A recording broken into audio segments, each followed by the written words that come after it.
Football will be the last fall sport standing. Football wraps up its regular season on Friday night. We will have 2 live games for you here on Bakersfield.com. Woot, woot. Beginning with Liberty hosting Bakersfield, looking to complete the SWYL sweep. I figured this out the other day. They have won their 4 SWYL games by an average of 48 points. Incredible. I mean, it's not as good of a league as it's been in past years, but it's still a pretty good league. 48 points through 4 games. They got to deal with the Drillers, though. That'll be live for you on Bakersfield.com. Also, on ESPN Radio 1230, we'll be flipping between that game and South at North, the Civil War sword game, and the SEYL championship, a true SEYL championship game. I went over to North's cafeteria yesterday, and it was such a neat environment. This is a tradition that was started 4 years ago when the late John Wren was still the coach at South before his untimely passing. And it's the 2 teams on the Wednesday night before this game get together and have a co-team dinner. Awesome. And they're sitting in the cafeteria, and each long cafeteria table is half North, all the other side is South players. And they brought in Sam Barton Jr., a 74 grad of North, was a keynote speaker last night. And it just talks about the history of this rivalry and kind of what it means to these two, the South Bakersfield and the Oildale communities, and what it really means to Bakersfield, in general, where the sword is handed off through the ASB presidents from year to year. There's a folklore that the sword was actually walked down Chester the week of. Kerry Mills was talking about when he was a player at South Mills back in the early 80s, how they got into some shenanigans, tried to go up to North on the Thursday night before the game to go and, maybe, I don't know, toilet paper, doing something that you shouldn't be doing, but, something you did back in the 80s, and they got caught by the rest of the North team, and they had to be run out of town. So, it's a fun tradition that we just don't see anymore because, obviously, Bakersfield, the number of schools in the city itself has grown over double in the last 25 years. So to have this rivalry kind of, because you look at Bakersfield, their rivalries are not the same now as they were before. Absolutely not. Liberty, Stockdale, Centennial, Frontier, they're all come up in the last 25 years. So you don't have, and those are prominent football programs now, where the ones that were before are not as prominent as they used to be. So it's nice to still see this rivalry and alumni and the players really kind of get into it and everything. So I like it a lot. Yeah, we'll be a lot of fun. We'll have more on that in tomorrow's edition of the Bakersfield, California. I'll go deeper into that. So we have Bakersfield Liberty, we have North and South. Those are live for you on Bakersfield.com, and we'll be flipping between those 2 games. Vance Palm will be in this seat hosting BVarsity game night and kind of conducting that. Or if you go to Bakersfield.com, you can watch each game individually in its entirety. If you'd like to focus on BHS Liberty or focus on North and South, you'll be out at Bakersfield Christian Taft. We've got a lot of good league championship games, rivalry games. It's a heck of a weekend of football. Unlike volleyball, every league championship has a game to decide it. At where least it's a share. At least a share in 4 of the leagues, and then for the outright in the SEYL between North and South. Yeah, absolutely. So what we have beginning tonight, let's quickly go through some predictions. We're so jam-packed, we're going to go past 3 o'clock by a few minutes today, but that's all right. I don't mind. I don't mind either. Silver Valley is at Desert. A lot of Southern Section leagues finish up play tonight, right, so that they can get on to seeding the Southern Section playoffs. This is in the Desert Mountain League, and Desert is the only undefeated team in the league. They've clinched a share of the league title. They can clinch the outright title by beating Silver Valley. I think we both think they will. Yep. Desert, a great offensive team, and they should roll over Silver Valley. The other game now, if Desert should lose, Vasquez at Boron, the winner of this game, would then win a share of the league title with Desert. They've both lost only to Desert thus far. I got Vasquez in this game. It should be a pretty good one, but Boron has struggled against the better opponents on its schedule, and I think Vasquez at 7-2 qualifies for that. Agreed. Moving on to Friday, and the only Southern Section game on Friday in Kern County, Burroughs facing Serrano of Phelan, and this is a tough one for Burroughs. They lost last week. They had a chance to set up a Mojave River League championship game with Serrano. Either way, they were going to be big underdogs here. After they lose last week, I don't see Burroughs competing in this game on the road. Me either. 38-13 is how I have it. Into the Central Section, High Desert League. Rosemont at Fraser Mountain. Fraser Mountain, they got their points out of the way. Now can they get a win? This is their last chance, but probably their best chance all season too. Did you give them a field goal in this one? I did. I gave him 10 points. Okay. You don't like it? All they've scored is a touchdown and no extra points, so I can't really think they're going to kick a field goal. I thought they got 7. I thought it was 6. No, I thought it was 7. That's why I did that. I could be wrong. Anyway, we both like Rosemont to win that game. Yes. The other HDL game, much more important. Cal City is off. Cal City's in the clubhouse at 3-1 in the HDL. You see on the bottom of your screen there, Kern Valley is 3-0. Bishop is 2-1, but this game's at Bishop. That's a game changer. I almost picked Bishop here, but Bishop's been really inconsistent. Kern Valley, on the other hand, outside of that loss at McFarland, has been pretty consistent all year long, even on the road. I got KV in a tight game. I know you do too. Yeah. And I've got the Bronx winning again and winning the HDL title. And that's what the second year in a row. That is the toughest road trip in the central section to take up to Bishop. So that's, if Kern Valley should lose, you have tri-champions in the HDL because Cal City, as we mentioned already, at 3-1. Both of these teams would be at 3-1. So that's a distinct possibility as well. Moving into the Valley now. McFarland at Farmersville. The winner of this game could win a share of the East Sierra League title if Orange Cove loses to Orosi in another ESL game. McFarland obviously has played really well. They've won 5 of their last 6 after an 0-3 start. Farmersville's traditionally the best team in this league. This could be a good one, too. We both like McFarland fairly close. I agree. 6 wins from McFarland regular season. That's pretty darn good. That would exceed what they've done in the last 3 years combined. So that would be very, very good if McFarland could do that. DELANO. Now, this is unbelievable to me, but I got to thinking about it as I was writing my prediction column, which you can find on Bakersfield.com.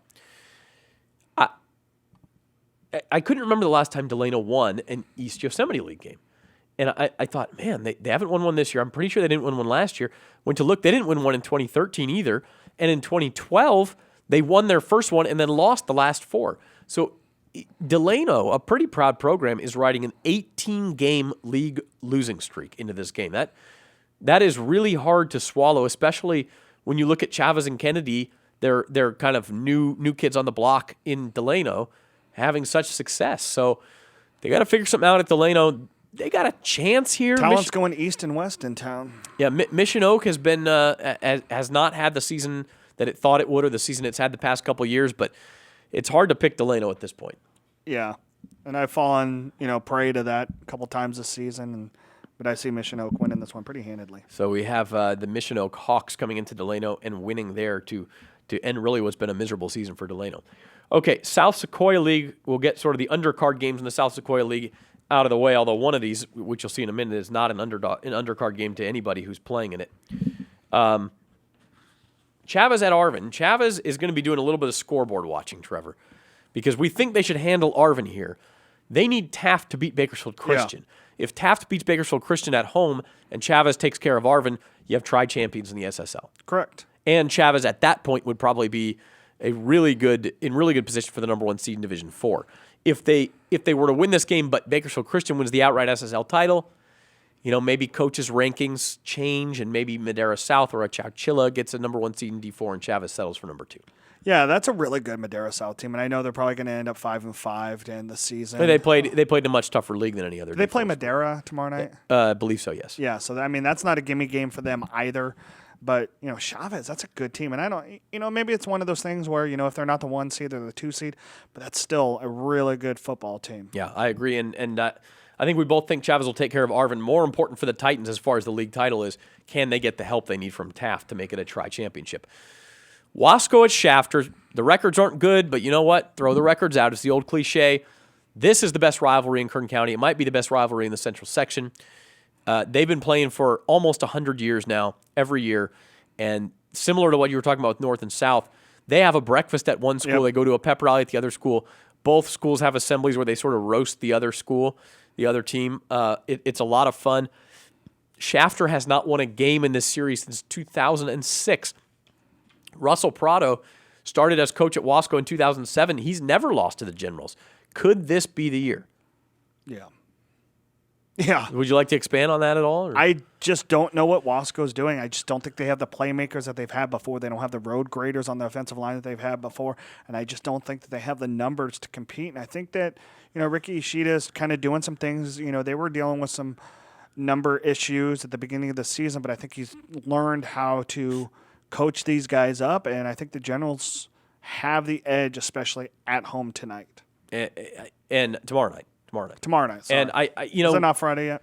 Wasco, boy, they don't. Neither one of these teams has any momentum. But if you look at what's at stake, for the first time in 9 years, Shafter could get a win over its bitter rival. To me, that's a lot of motivation. I think Wasco puts up a good fight here, but I just kind of like Shafter at home. I like where they're at.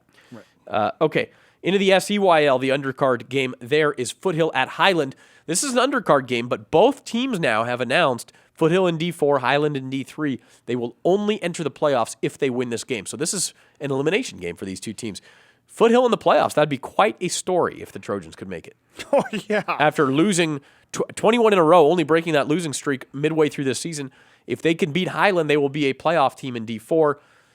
Don't think it's going to happen, though. I think Highland takes care of business, especially with a playoff berth on the line for them. Yeah, and I think that the Highland is kind of showing how good they are with that tight, the tight game where they ended up losing to South 2 weeks ago. I think this is a really good team. The record may not show it at 3-6, but I still think they're going to be formidable, and they'll win this one pretty easily. Yeah, they're a team that will give some team a headache in the first round of the D3 playoffs. Yeah, definitely. And they'll probably be on the road, but they are kind of a tough out with Carlo Belmont, Chance Cooper, Zeke Arambola, all the things they bring to the table. That might be a first-team All-Area defensive lineman. He's having a great season. Yes, he is. Into the SYL. Golden Valley's at East.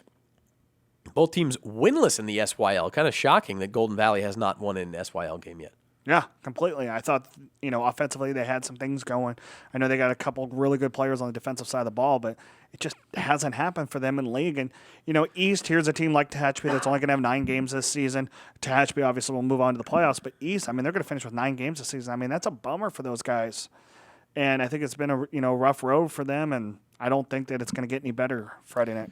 I do actually think East is going to put up a fight in this game. It wouldn't stun me if the Blades won. They've really, if you look at their schedule, the only teams lately in league play that they've really been blown out by was Ridgeview. Now, they didn't play Tehachapi. They had a 14-point lead on West. They were right there with Saturday West. Game, yeah. They were right there with Independence. Mm-hmm. So it's not like, this is a team that just rolls over, and it's senior night for them. And I think you got to look out for East in this game, but I did take Golden Valley. Okay, the other SYL game, non-championship division, would be Tehachapi at West. Now, Tehachapi, should something weird happen, Independence beats Ridgeview, Tehachapi could still only get to 3-1 in the SYL because they've only played the 3 games. Yeah, the only way for them to win was beating Ridgeview last week. Yeah, but I think you kind of give them an unofficial tri-championship if they should beat West and somehow, some way, Independence beats Ridgeview. West, boy, they're a hard team to predict. Yeah, they play really well against teams that they're supposed to beat, and then when they're playing against teams that are better than them, are a little bit better matched on defense, they seem to just fall behind really quickly and can't get back. So I think they're a big play offense, and it's a good combination with Christopher Coleman at quarterback, and then with Josh Boyd, one of the best receivers in town. But this one, if Tehachapi scores quickly, which they can, especially if Kieran Scott is 100% healthy, this one will get out of hand pretty quickly. West is a big play offense that hasn't made enough big plays lately, quite frankly. They've struggled to score points. And if that's the case, like you said, Tehachapi gets out to a lead, gets that running game rolling, it's hard to slow them down. And even in a big loss, Tehachapi ran the ball on Ridgeview last week. They had success running the ball. Okay, the only game this week that we disagree on, the only one out of 18, is this one, Stockdale at Garces. Senior night for the Rams. They will go to the D2 playoffs. Stockdale will not go to the D1 playoffs. I've got Stockdale winning here, but I'm not real sure about it. I've got Garces winning, and I'm not 100% certain on it, but I think those two factors that you just said, Garces is going to go to the playoffs. I think they're going to fight for a higher seed by beating a D1 team.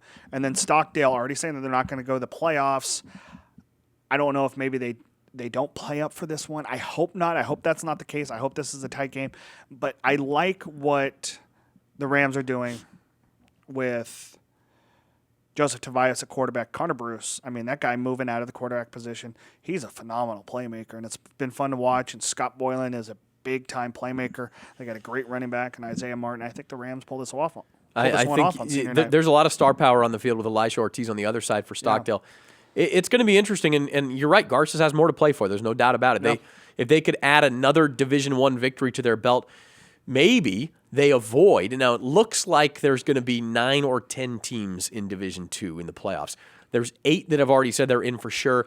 El Diamante and Dinuba each have said they need to win to be in. So assuming at least one of those 2 teams wins, they both have winnable games, then you're looking at a 9, possibly 10-team bracket. If Garces could add another D1 scalp, could they avoid that 8, 9, 10, avoid Ridgeview in the first round? Yeah, get a week off and avoid Ridgeview in the first. Well, maybe you're the 7 and you play the 10. But then you avoid Ridgeview right away in the quarterfinals, which I think would be the goal. Although D2 very, very good at the top with Sanger, Lemoore, Tulare Union, and Ridgeview. So it's not going to be easy for Garces no matter what once you reach that quarterfinal round. But if they could beat Stockdale, they have a chance to get there. SWYL now. Centennial at Frontier, the other SWYL game. Frontier, another team, has to win to make the playoffs. Started out 4-1. They've put themselves in that position, losing 4 in a row, lost to Garces. What's going on with the Titans? Who would have ever thought that they'd be the team that might go winless in league? I didn't. I mean, I thought that schedule they had in the preseason was a little skeptical. That, they weren't playing up as much, but I never thought this team. I don't know what's going on with them. Well, they went toe to toe with Ridgeview back in week 0. Yeah, they did, and I thought that was a fantastic. And I said that all through September and even into October. I was like, this Frontier team could be a dark horse, and something just hasn't clicked for them in league. And here we are. Cornford has that rule that 500 or you're not in, and they might not be in for the second year in a row. Yeah, you're absolutely right, and that would be a blow to what Frontier's trying to build up there in Northwest Bakersfield. Honing in on this game, Centennial, they're a little bit down in the dumps too. I mean, they had the huge win over BHS 2 weeks ago. They got it taken out to the woodshed. To be honest, by Liberty. It was all Liberty all night long. Centennial's got to sort of. What do you know about sports, Zach? I know a little bit about sports. That's okay. Well, Centennial's got to pick itself up here. I think if they do, they win this game, but that's the key for me. I don't see them getting down for this one. I think that they've got a lot to play for. They don't want to be a 2-loss team in league going into the playoffs. I think they're still a very good, athletic, powerful team, and I think Centennial, I think their defense is going to rise to the occasion in this one, and that's going to be the biggest difference is their defense. And Centennial loses this game, they could be on the road right away in the first round of the playoffs. So this is a big. They got to be careful. Okay, championship games now. Ridgeview 4-0 in the SYL, just have to beat Independence to finish off that league race. Any chance for the Falcons here? I want to say yes, but no. No. Yeah, Ridgeview, look, they're just scoring too many points. Their defense and special teams are setting up too many points. Don't see Independence winning that game. Bakersfield Christian at Taft, we talked about this one. This is a really, really good game. I'm really intrigued because you look at 2 really offensive-minded coaches in Darren Carr and George Falgu, and I think this is going to be a lot of fun. I think BCHS is really kind of coming to their own, especially with Austin Gaines now at quarterback. Josh Saylor has been one of the most dynamic running backs. I think he's at 198.3 yards per game. He's got 5 200-plus rushing yards this season. Games, obviously, and I think this is going to be a great one. Taft needs this one to share a tie of the league title. Obviously, it's got to be a 3-way tie. Yeah. You can't have a head-to-head tie. But I do think Taft, in a lot of ways, they're 8-1. This one would legitimize that 8-1. That 9-1. They're 8-1 without kind of that real signature victory yet. Yeah. They did beat Kennedy last week. That's probably their best win, but that's a Division 6 team. It's not going to help you in playoff seeding. You win this game and you're Taft, and all of a sudden you're in the D4 title conversation. Yeah, you are. Even with the big loss to Cesar and you Chavez. win this one, Bakersfield Christian could be a top 4 seed in D3. Mm-hmm. Yeah, they absolutely could and probably should be. And so it's interesting. We both take BCHS in sort of a shootout. I have 31-23. You have a real shootout, 42-35. One big factor in BCHS' favor, in my opinion, while Taft was in that shootout with Kennedy, BCHS had the week off last week. Yeah. And before that, they played Shafter and Arvin, the weakest teams in the league, and sort of got that breather. And, Wasco down. When it's not just a breather, it's a chance for the younger guys and all those transfers to get a better acclimation with the rest of the team. Yeah, so BCHS has some advantages there. That's tough road trip, a tough place to play, so Taft certainly has a chance. Okay, for our 2 games of the week live on Bakersfield.com and ESPN Radio 1230, South is at North. South has won 4 in a row in this series, including last year, 38-0 at home for the SEYL title. This is also a true SEYL title game. North's been up and down all year. They're on an upswing. South's been pretty consistent all year. What's the difference here for you? You took South. PJ Jones. Okay. That guy is phenomenal. He does a lot of things for them, That is too. a three-way player for South. And, we get to see him on the wrestling mat in the winter. But, that guy is a great running back. He's a fantastic defensive back. And then he's great in the special teams and the return game. And I think that's the biggest factor is that I think they've got more size on the line. And then their playmakers are just a little bit better. That being, I think, Joe Rogers on the defensive side of the ball, and then obviously Curtis Threkheld. Curtis is still the only guy in Kern County who's in the top 10 in receiving and rushing yards. And so that's a guy that's very dynamic. Yeah. Norm Brown really kind of did something in the middle of the season and really got this team kind of turned around. He's got everybody eligible, and that really doesn't happen a lot in the entire season in Oildale. So I think he spent a lot of time getting those guys academically ready, and I think it's kind of turned it on the football field. Yeah, absolutely. And I to me, the difference is the depth. South has more playmakers than North. And that will wear them down eventually. Big plays in the second half. Yeah, Devin McCord is a great 2 running back, and then Aries Harris is a great quarterback. Okay.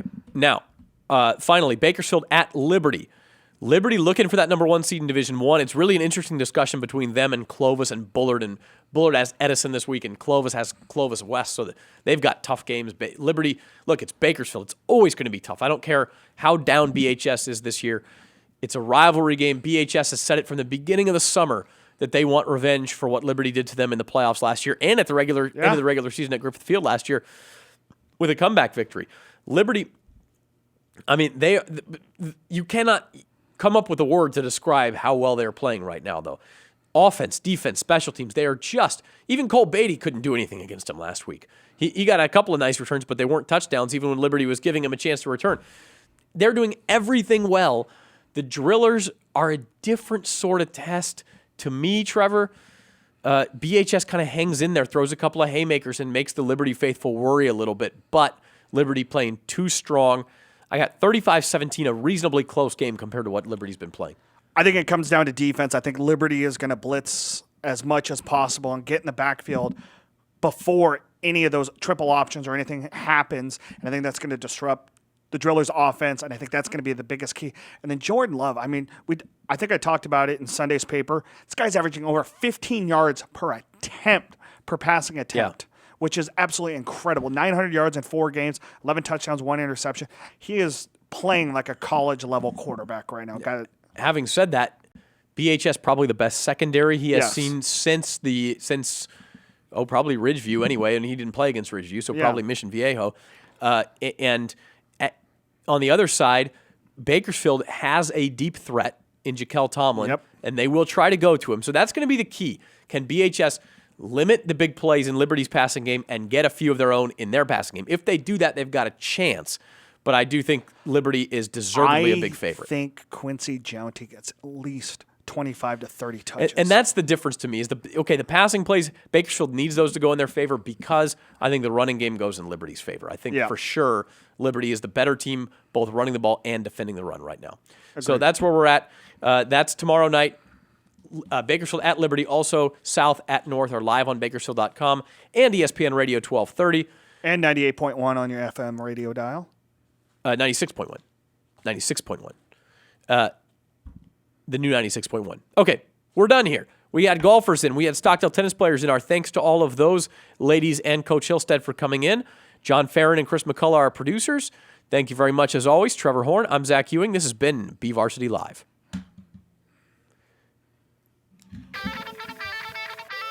See you later. Bye. Looking deep down the left side, Mendeville into the end zone, touchdown!